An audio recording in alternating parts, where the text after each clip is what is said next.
حیفت کرد نازدار دڵت ڕەنجاندم، پەرستۆی لانەی عشقت تاراندم.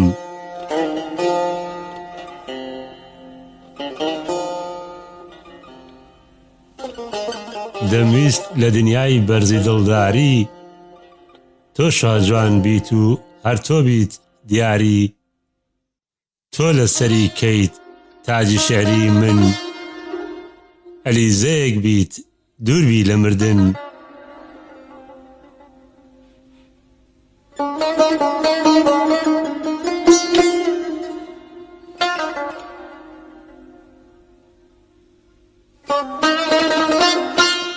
کە جوانیت ڕۆی ڕووی کردە خەزان، هەر خونچەیەک بیت گەشاوە و جوان. واتایەک بدات ژیان لە لامان، دوور لە دوودڵی و نەهاتی و ڕامان.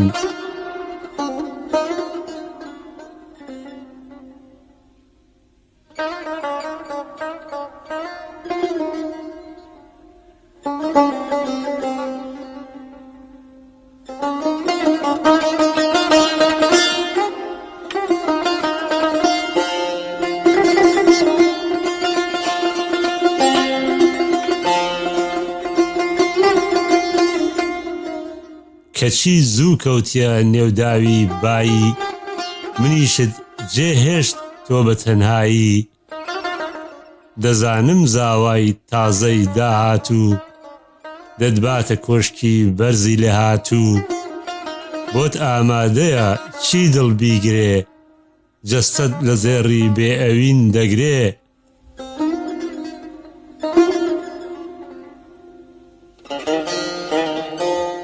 بەڵام وە گوڵی ئینجانەی مردوو، حەسرەت دەکێشی بۆ ڕۆژانی زوو.